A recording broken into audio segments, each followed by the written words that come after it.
love Madison Mogan as a sister too. I'm not here today to speak in grief. I'm here to speak in truth. Because the truth is, my sister Kaylee and her best friend Maddie were not yours to take. They were not yours to study, to stalk, or to silence. They were two pieces of a whole, the perfect yin and yang. They are everything that you could never be. Loved, accepted, vibrant, accomplished, brave, and powerful. Because the truth about Kaylee and Maddie is they would have been kind to you. If you had approached them in their everyday lives, they would have given you directions, thanked you for the compliment, or awkwardly giggled to make your own words less uncomfortable for you. In a world that rejected you, they would have shown mercy. Because the truth is, I'm angry. Every day I'm angry. I'm left shouting at the inside of my own head everything I wish I could say to you. The truth about me is when I heard the news, I didn't cry. I listened for them. I promised them I would, that I would fight for them, that I would show up no matter what it cost me. I swore I'd never let them feel alone. Because you see, I've always been their heavyweight. I've always been the one to fight the battles they didn't feel ready to fight themselves. All it ever took was a call, and they knew I would handle it for them, no matter the time, no matter the cost. They could wave their white flag because they knew I would never back down, not for them, and not even death could change that.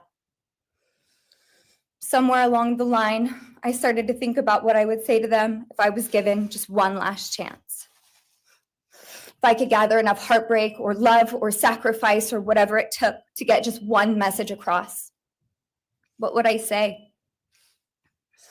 Throughout this entire process, I've written my feelings down at every moment, my wishes, my love, my denial, my anger. And as one final act of love, I'd planned to read these thoughts, even jarring and discombobulating and not even making sense. Because for me, that was true love. As bare and as naked as it could be, not laced in pretty words or dressed for the occasion, but written through bleary eyes at 2 a.m.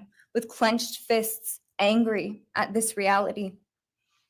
My true final act of love was to continue on without them, for them.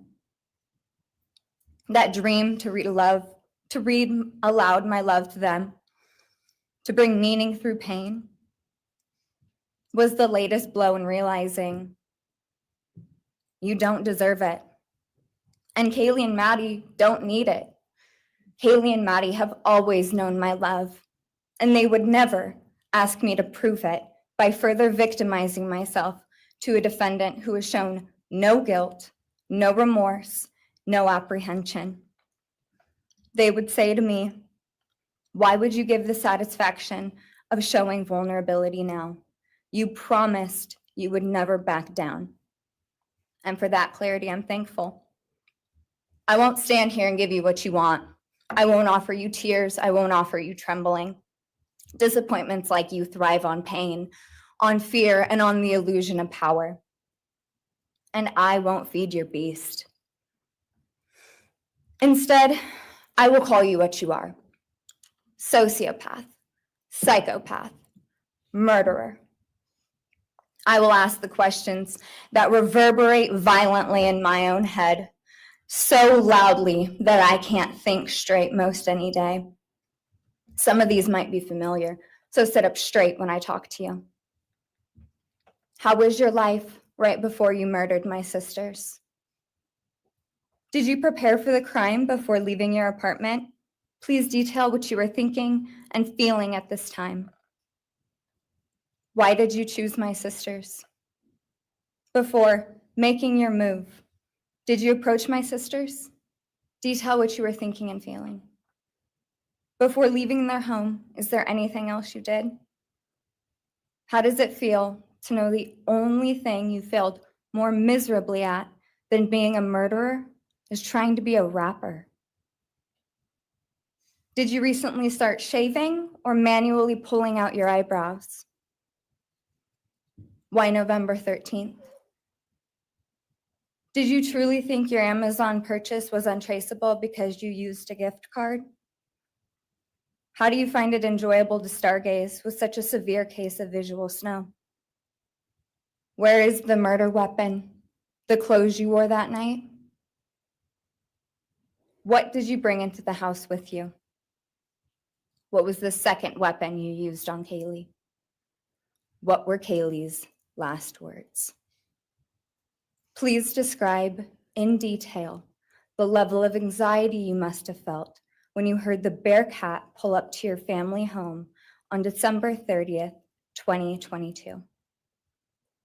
Which do you regret more? Returning to the crime scene 5 hours later, or never, ever going back to Moscow, not even once, after stalking them there for months? If you were really smart, do you think you'd be here right now? What's it like needing this much attention just to feel real? You're terrified of being ordinary, aren't you? Do you feel anything at all? Or are you exactly what you always feared? Nothing. If you're so powerful, then why are you still hiding, defendant? You see, I'm here today as me. But who are you? Let's try to take off your mask and see. You didn't create devastation. You revealed it in yourself. And that darkness you carry, that emptiness, you'll sit with it long after this is over. That is your sentence. And it was written on the wall long before you ever pled guilty. You didn't win. You just exposed yourself as the coward you are.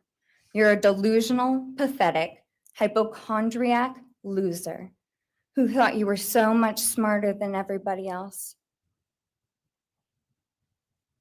Constantly scolding, turning your nose up to grammar mistakes, nitpicking and criticizing others. You wanted so badly to be different, to be special, to be better, to be deep, to be mysterious. You found yourself thinking you were better than everyone else, and you thought you could figure out the human psyche and see through it, all while tweaked out on heroin.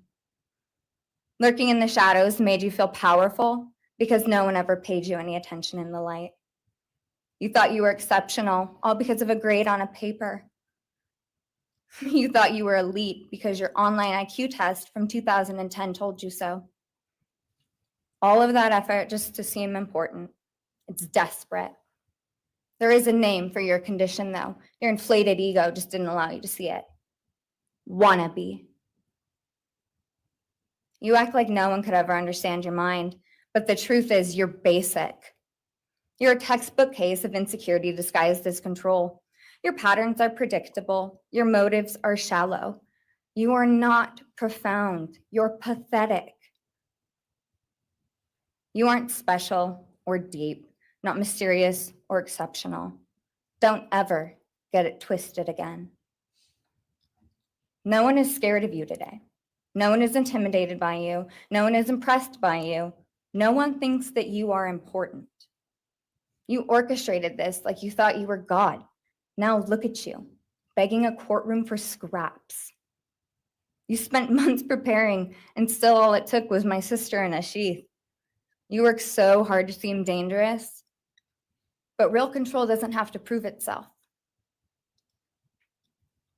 The truth is, the scariest part about you is how painfully average you turned out to be. The truth is, you're as dumb as they come.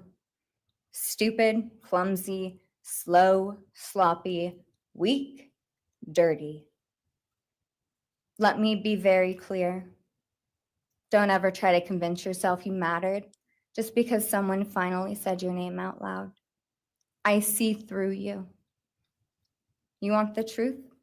Here's the one you'll hate the most. If you hadn't attacked them in their sleep, in the middle of the night, like a pedophile, Kaylee would have kicked your fucking ass. Thank you. Thank you.